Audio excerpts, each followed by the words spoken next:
Assalamualaikum guys, welcome back to my channel Sonics. Okay guys, hari ni aku tak nak buat game lagi sebab aku nak unboxing satu lagi barang, iaitu korang boleh baca kat sini apa. Okay, kita akan unboxing benda ni. So, tanpa melengahkan masa lagi, kita akan unboxing benda tu sekarang juga. Korang jangan tanya belakang tu apa, belakang tu tilam. Okay, ni lah bilik aku sebab aku seorang tidur kat sini. Ini dia. Allah, macam lain pula kan. Nama benda ni adalah RKL10 Mini Tripod. Yes, kita akan unboxing tripod ni. Tripod ni untuk action camera punya ya. Untuk kamera ikan aku yang baru je. Semalam aku unboxing tu ni. Ni yang semalam aku unboxing tu. So, jom kita buka ini. Okay, kita buka dia punya tripod. Wow, ini dia.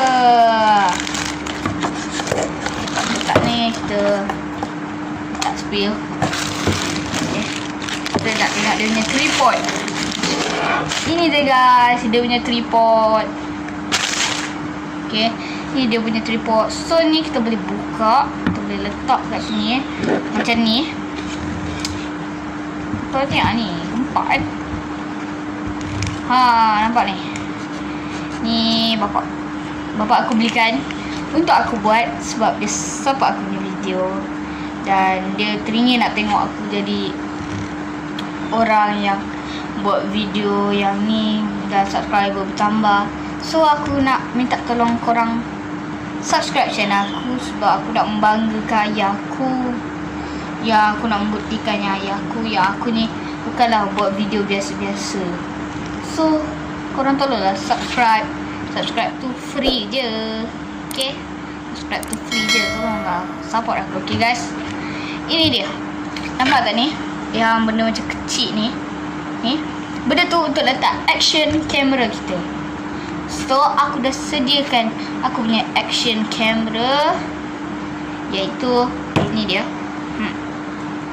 Jom kita try pasang. Okay, ni baru semalam aku unboxing. Okay, ni kita letakkan betul-betul kat tengah ni. Okay, jap aku nak setting jap. Aduh, shit.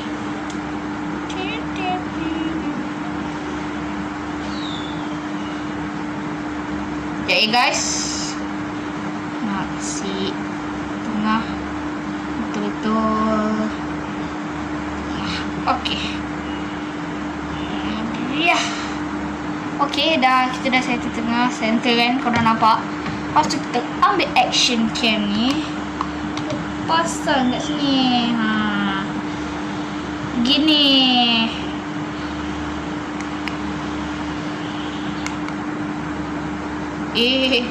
Tersalah je ni. Tersalah je nak kena sampai sini jap. Okay guys, macam ni lah jadinya nanti. So, kamera ni aku rasa sangat okey untuk aku buat vlog nanti. Adalah susah aku nak habiskan bateri handphone aku, so aku boleh rakam begini. Okay guys, so inilah mini tripod yang aku dah unboxing. Dan aku akan try cuba macam yang aku janjikan. Di next video nanti aku akan cuba test dia punya kamera macam mana. Okay, aku akan test. Okay guys, so mungkin malam kara aku test. So guys, jangan lupa subscribe channel aku, like, comment and share. Kalau korang nak tahu aku beli kat mana ikan ni, pada video lepas aku cakap aku beli dekat Ikan Malaysia kan. Sebenarnya aku ni macam bongok-bongok je. Ikan Malaysia tu dekat Shopee dah. Pergi Shopee, korang type Ikan Malaysia, lepas tu korang cari kamera ni. Harga dia RM269 sahaja. Okay guys, Nak borak apa lagi kan? Tak lupa aku dah kalau borak dengan korang. So, see you in the next video guys. Kita jumpa di video selanjutnya. Jangan lupa subscribe, like, komen tak ya sebab aku tak tahu kenapa tak boleh komen. Kalau tak payah komen. See you in the next video guys.